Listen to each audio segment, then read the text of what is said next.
Sara Duterte versus Gibo Teodoro. Sino ang traidor? Ngayon, Dad, nagkaroon ng alitan between the Vice President, si Sara Duterte, and ang Secretary of National Defense na si Gibo Teodoro. Kasi meron sinabi si Gibo Teodoro na sinasabi ng iba ay controversial, pero siguro hindi naman siguro controversial to. Sinasabi niya, kung may mga government official na sila ay pro-China, dapat sila ay mag-resign na. Kasi dapat ang loyalty nila ay para sa Pilipinas. Ngayon, medyo nainis nga si Sara Duterte dito. Sinasabi niya na sino ba ang mga pro-China official dito? Kasi tama naman na lahat ng government official ng Pilipinas ay dapat pro-Philippines. Pero name those names, let's see who are those pro-China officials and let's have them resign. But at the same time, you cannot make this blank accusation and make people think that there are spies in our government without naming them, without making the accusation, without making the parang formal process of that. Although, of course, parang pinaparinig daw ni Secretary Gibo Teodoro ang kapatid ni VP Sara Duterte na si Congressman Pulong Duterte. Kasi supposedly, a few months ago or a few weeks ago, parang nagagalit nga daw si Congressman Duterte kay Secretary Gibo Teodoro kasi he was accusing Gibo Teodoro of demonizing China daw. Now, let's not aggravate the situation with China. So, ang nakita nga ng mga netizens ay parang pinapatama niya na itong pro-China officials or mga pro-China Filipinos ay kasama nga doon si Congressman Pulong Duterte. Ngayon, Dad, what do you think of this? Kasi, syempre, ang common view naman is, if you're a Filipino official, if you're a Filipino in general, and you're a Filipino citizen, of course, you should of course 100% be supporting the Philippines, the Philippine Constitution, and protecting the Philippine sovereignty.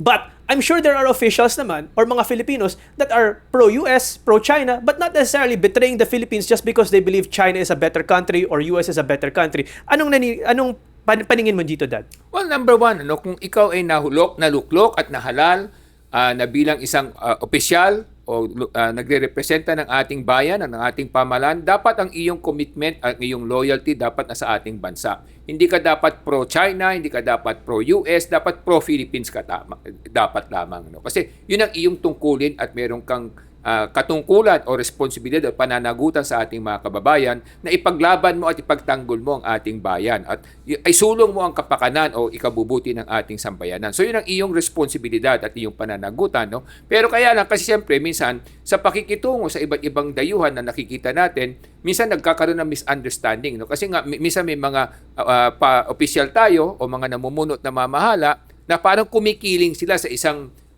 lahi, sa isang bansa, So for example, yung ibang kababayan natin mas pro-US sila, Iba naman kababayan natin mas pro-China sila. Ngayon, itong misunderstanding na to kasi nga kung titingnan mo, lalo lamang lalala yung ganitong pag-aaway at alitan between us sa ating pagitan at ng China kung patuloy nating gagalitin ang China, hindi ba? Kasi mali nga ang sabihin man natin na mali ang ginagawa ng China. Ang tanong dito, ano yung dapat na pakikitungo natin sa kanila? Ano yung mga dapat nating gawing hakbang, hindi ba? Una, katulad sinasabi natin, patuloy pa rin diplomatic na dialogo. Importante yun yung mahinahon na pakikipag-usap sa kanila. At the same time, dapat pinalalakas din natin yung ating bayan.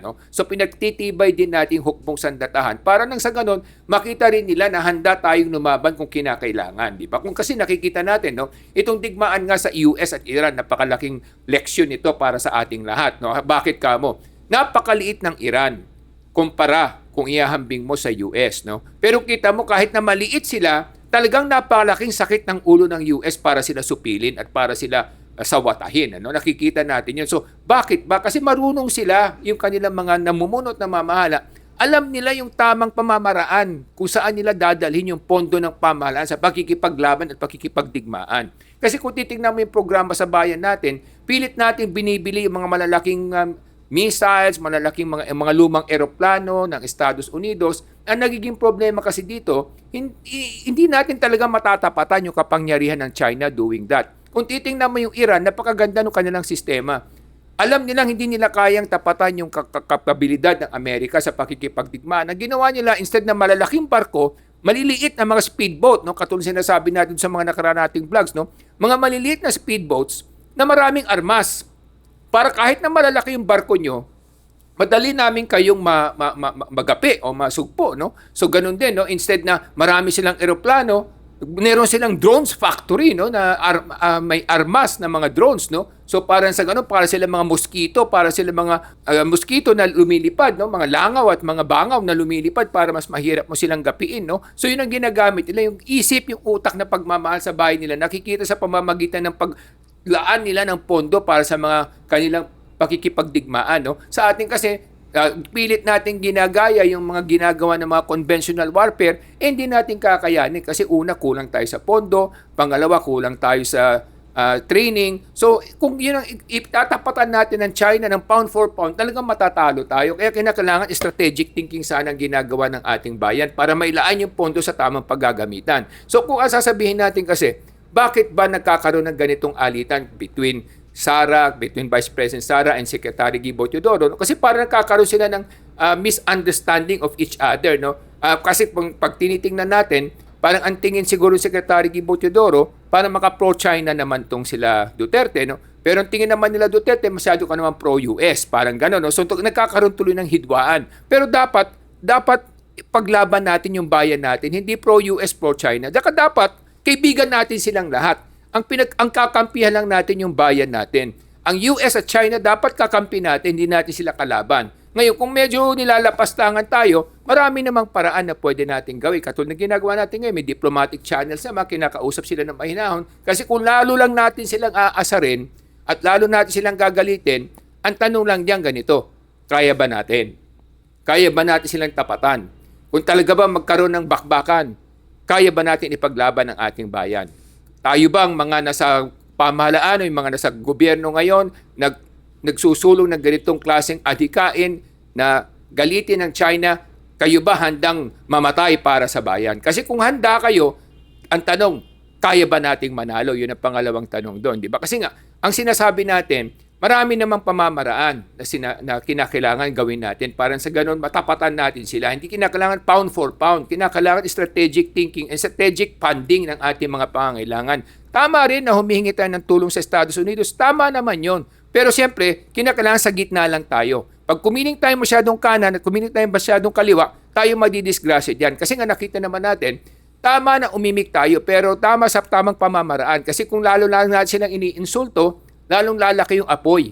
Pag lumaki yung apoy, may tagilid tayo kasi tayo makakawawa sa bakbakan ng dalawang higante na sinasabi natin ng US at China.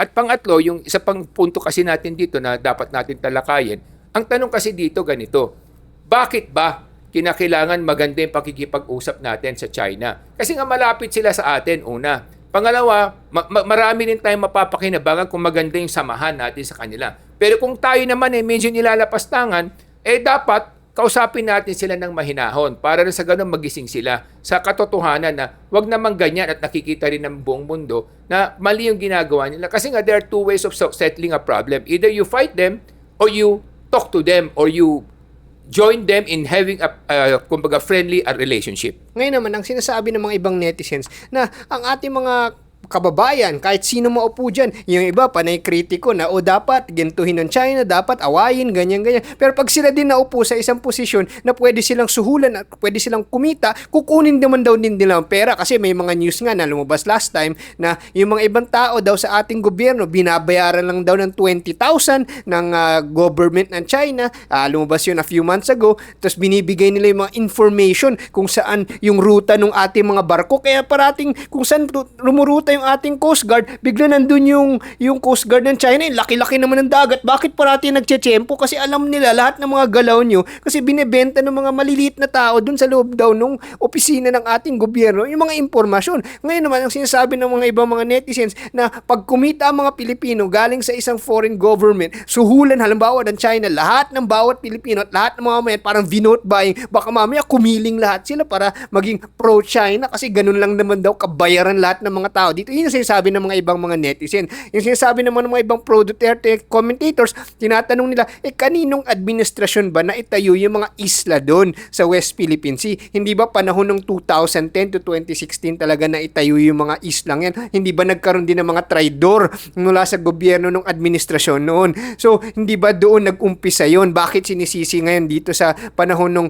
2016 and onwards? So, ngayon, nagkakaroon ng confusion at nagkakaroon ng katanungan kasi may mga ibang netizens na nagsasabi sa comment section na in fact, marami nga mga Pinoy contractors daw na sinasabi sa comment section ang nakinabang sa pagtayo ng mga artificial islands dun sa government ng China. Sila daw yung nag-supply dun sa mga black sand, sa mga dredging, kaya daw naubos yung mga buhangin dyan sa ating mga shoreline kasi yung mga Pinoy contractors willing ibenta yung sarili mga buhangin para itayo yung islands basta kumita sila. Parang sinasabi ng mga ng mga commentators at netizens na gano'n na ba ang mga Pilipino? Basta may self-gain, bahala na. Wala naman talaga silang nationalism or wala silang patriotism tulad ng mga Amerikano na hindi, America first, kita later. Ito, kita muna kahit wala ng bansa. Ganun ba mga nakikita mong mindset, Dad, na sinasabi ng netizen? Tama ba yung sinasabi nila? Well, in fairness naman, no, meron din naman sa Amerika na mga ganyan, binebenta din nila yung bayan nila, no, kung makikita mo. Kaya nga ang Iran parang nagtagumpay, no, ng mga nakaraang dekada kasi nga may mga ibang American politician na sinusuportahan yung Iran, ano?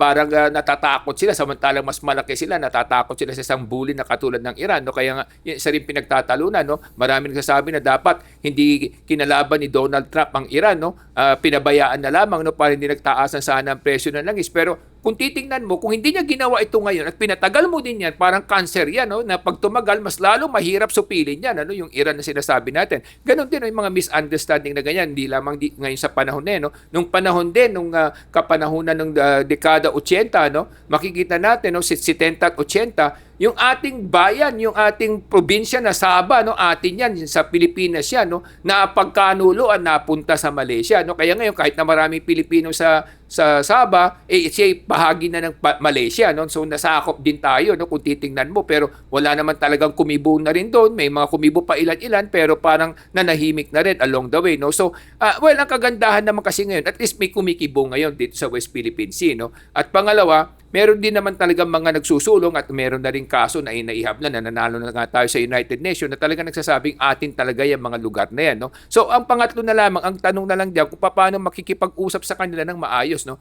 Kapag may mga namumuno tayo na mamahala na ginagawa naman nila yung mga tamang paraan. Pero kaya lang minsan kasi nagkakaroon ng misunderstanding, no? Meron akong kwento diyan, no? Kasi paano malalaman kung talagang tapat yung ating mga namumuno at namamahala sa kanilang bayan, no? Kasi minsan iba yung nakikitang ginagawa, iba yung sinasabi. So ganito kasi may kwento ko rin, no? Merong isang namamalakol, no? Namamalakol siya, no?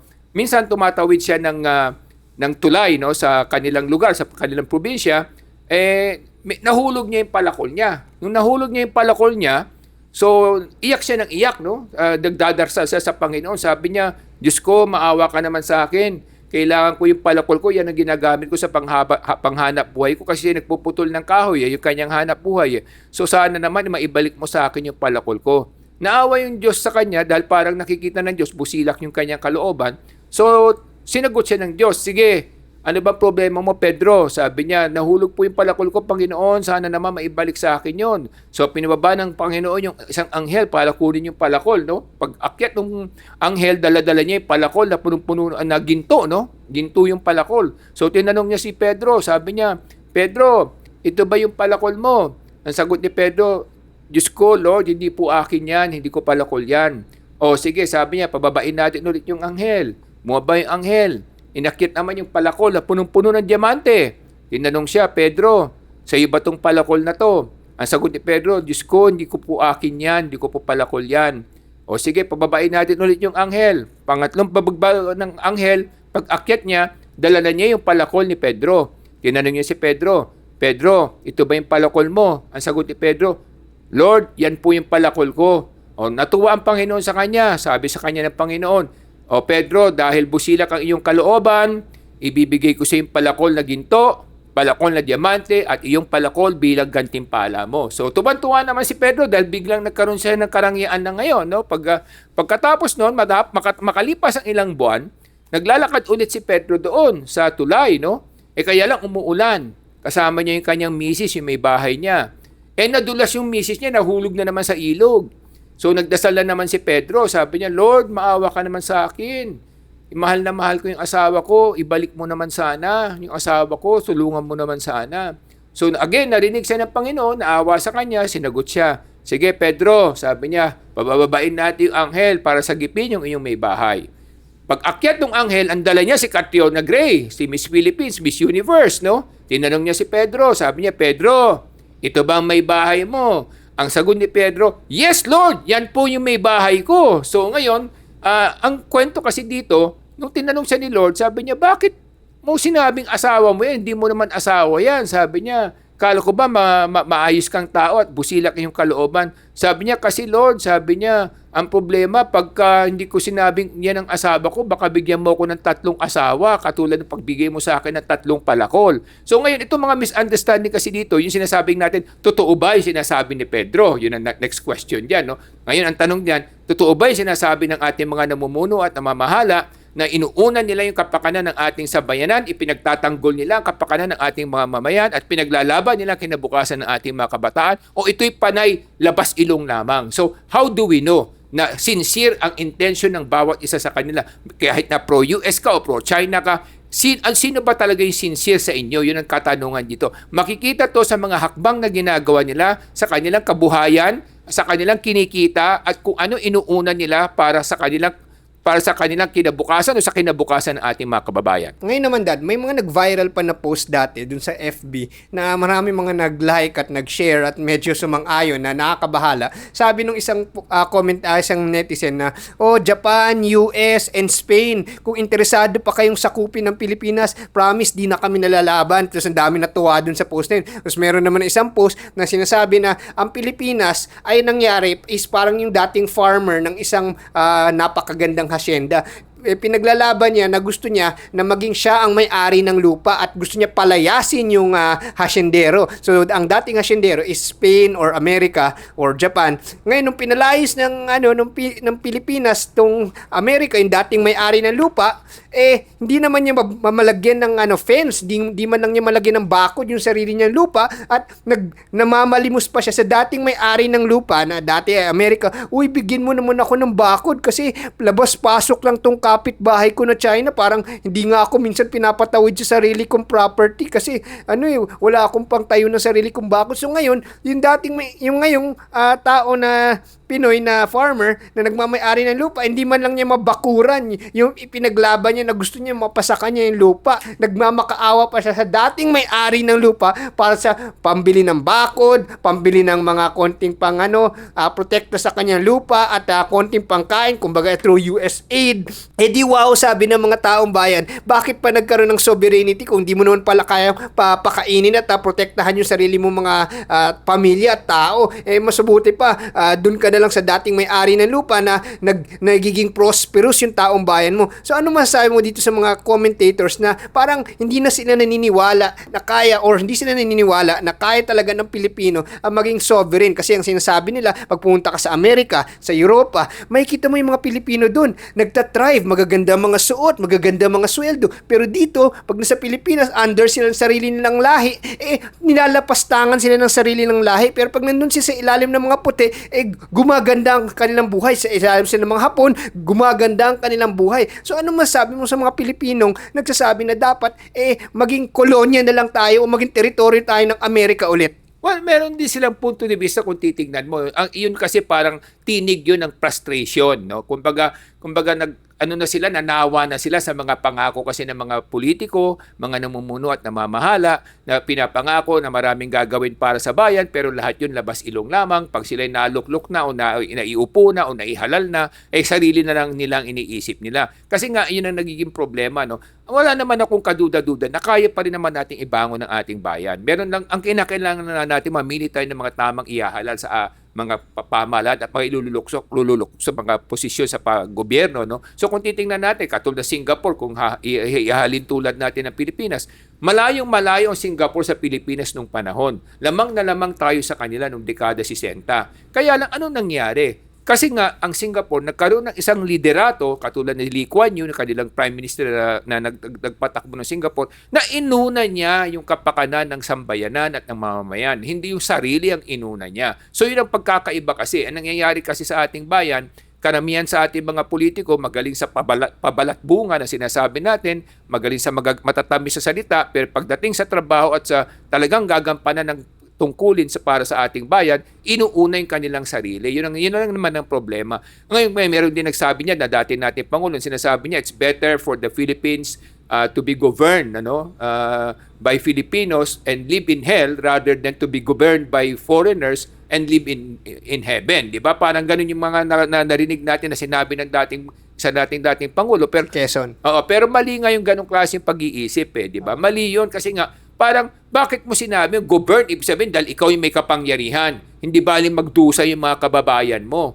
No? Basta ikaw okay ka dahil ikaw yung namumuno. Kasama ka sa mga namumuno at namamahala kayo mga elitista. Pero paano naman yung mga pangkaraniwang Pilipino na sila nagdurusa? So kung ikaw ay pangkaraniwang Pilipino, anong pakialam mo kung sino namumuno? Ang importante, maayos yung kabuhayan mo at matiwasan yung kinabukasan ng iyong pamilya at mga minamahal. Ngayon, kaya lang kasi nga may mga magagaling din sa ating bayan na okay sana na maging magaling pero dapat may tunay na pagmamahal at pagmamalasakit sa ating mga kababayan. Hindi yung pabalat bunga na sinasabi natin. Kasi nga, kung sinasabi mong it's better for Filipinos to live in hell but governed by Filipinos rather than they live better but governed by foreigners, parang napaka-selfish noon para sa akin. No? Kasi nga dapat, ang mahalaga, parang anak mo yan mga anak mo Di ba? Kung talagang hindi mo kaya at nahihirapan ka at meron namang pwedeng patunguhan sila na mag-aampon sa kanila, mabibigyan sila ng magandang kabuhayan.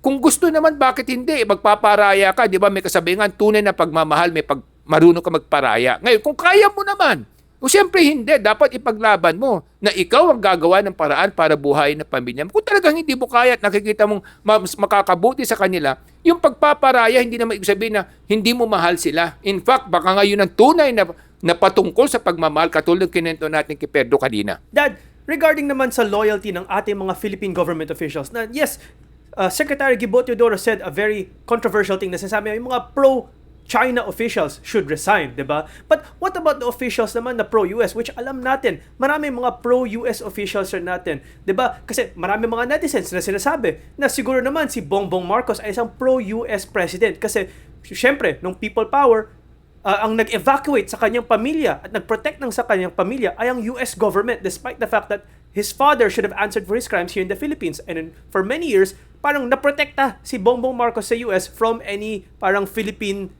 legal or justice system because the US government was protecting him. Meanwhile naman, maraming mga netizens nagpo-point out rin na si Secretary Gibo Teodoro, ating National Defense Minister or Secretary, supposedly, sinasabi nga nila na na-uncover na noong 2016, naging dual citizen pala si Secretary Gibo Teodoro. Nagkaroon siya ng EU passport kasi nag-apply pala siya bilang isang multi-citizen. In-abandon lang niya ang kanyang foreign citizenship nung tatakbo sana siya noong 2021 for Senate. So, maraming mga tao nagsasabi, anong klaseng Pilipino yan or government official yan? Parang sinasabi mong, parang may vote of no confidence ka sa sarili mong bansa kung naghahanap ka na ng ibang citizenship sa ibang bansa. And pati na naman ako, sang-ayon ako kasi hindi ko na, parang masama ang lasa sa bunganga, no? Kung sasabihin mo ang ating mga opisyal, biglang naghanap sila ng ibang citizenship sa ibang bansa. Siguro, masasabi naman natin, o nagsasabi ng iba, na siguro kumuha lang sila ng ibang citizenship para hindi na sila mag-apply ng visa para sa convenience. But it still seems na parang hindi nga sila as loyal to the Philippines kung naghahanap nga sila ng ibang citizenship kasi parang yun yung escape hatch nila, di ba? What do you think of that, Dan? Well, in fairness, kasi sometimes yung frustration din hindi mo naman masisi yung ating ibang mga kababayan kasi that time siguro nag-a-apply siya, hindi na siya nasa pamahalaan no? So pribadong mamamayan na siya nung panahon na yun. Siguro during that time, sa tingin niya parang wala na maganda patutunguhan yung ating bayan kaya nag-iisip siya na parang ibang bansa na lamang at doon na lang sa ibang bansa manirahan at maghanap buhay. That's possible. That happens naman to everyone in fairness to the secretary. No? So, nangyayari naman niya sa isang mamamayan na kung sa tingin niya yung bayan niya wala nang patutunguhan, ay mabuti pa mag-ibang bansa na lamang ako at mag-iba na ako ng citizenship. No? So yung sinasabi nga natin, no, yung nangyayari kay sa ating bayan, ang nangyayari kasi yung ating mga namumuno at namamahala, nagkakanya-kanya. Nawawala yung kanilang totoong pagmamahal at pagmamalasakit sa ating bayan. Kaya pag inuuna nila yung kanilang kapakanan, nagkakaroon tuloy ng frustration ng ating mga mamamayan na nakikita nilang kayo-kayo na lamang, paulit-ulit din naman yan, lahat naman iluluklok yan, ganun din ang gagawin. So yung ganun kasing mindset napakasama, no? Kasi parang vicious cycle yan So kung lahat tayo ganyan mag-iisip, na iisipin natin na lahat naman ang iluluklok natin ay magnanakaw, mangungulimbat lamang, panipandarambong ang gagawin, talagang wala na tayong pake. Basta importante, bili mo yung boto ko ngayon at wala akong pakialam kung sino maupo niyan kasi pare-pareho naman kayo eh. Pero kung ganyan ang ating pananaw sa buhay, talagang walang pupuntahan yung at patutunguhan ng ating bayan. Yun ang problema natin na dapat nating magamot. Dapat niya magkaroon tayo ng mga magagandang halimbawa. What do we need? Sometimes all we need to have is good examples, no? So kung meron tayong mga namumuno at namamahala na ipapakita nilang tunay na pagmamahal at sakripisyo para sa ating bayan, baka kahit na papaano unti-unti mahawa yung iba kasi nagkahawaan na to eh. Kumbaga may sakit. Yung sakit na yon nahawa na, no? Na parang lahat naman ng mga magdanakaw, mangungulimbat at magdarambog nakakalusot, nakakawala, no? So bakit hindi natin gayahin kung sino nakakawala, bakit tayo hindi? Ganun nagiging mindset kasi sa ating bayan. But again, katulad sinasabi natin, lagi may katarungan sa ating bayan, lagi may katarungan sa ating buhay. Kung hindi man dito sa lupang ito, sa langit, no, sa pakikialam ng ating Panginoon. Kaya nakikita naman natin, ang ating Panginoon, makikita mo yung kamay niya na sa ating bayan pa rin. No? Hindi niya tayo pinababayaan. Maya, palaging nagkakaroon tayo ng mga blessings pa rin. In spite of and despite of the different set of government officials who have not thought of the country but thought of themselves alone. Kaya mga kababayan, dito sa Ilocano Defenders Party is tinutulak namin ng edukasyon. Kasi pag edukado ang taong bayan, malalaman nila kung sino yung mga tamang mga liderato na magdadala sa Pilipinas sa susunod na henerasyon na aangat ang ating bayan. Para sa edukasyon, ako si Morgan Sai, ang coach ng bayan. Mga kababayan, ang kailangan ng Pilipino ay taas ang antas ng edukasyon. At yun ang layunin ng Ilocano Defenders Party is para gumanda ang kinabukasan ng bawat Pilipino. Para alam natin kung sino ang dapat nating ihalal na ipaglalaban ang Pilipinas para mas maganda ang kinabukasan ng bawat Pilipino. Ako po ay si Solomon Sai, ang inyong kuya ng bayan. Isang bayan ng ating mga namumuno ay inuuna ang kapakanan ng ating mga kababayan. Isang bayan ng ating mga niluluklok sa kapangyarihan ay pinaglalaban ang patutunguhan ng ating sambayanan. Isang bayan ng mga naglilingkod sa pamahalaan kasama na ang mga hukbong sandatahan ay handang ibigay ang kanilang buhay at ang kanilang sakripisyo para sa ikabubuti ng ating sambayanan at ng ating bayan. Isang bayan ng ating mga namumuno ay inuuna ang kapakanan ng ating mga mamamayan. Isang bayan ng ating mga iniluluklok sa kapangyarihan ay pinaglalaban ang patutunguhan ng ating sambayanan. Isang bayan na ang mga naglilingkod sa pamahalaan ay handang ibigay ang kanilang buhay para sa kabubuti ng ating bayan. Ako po si Michael Sai, ang inyong dad ng bayan.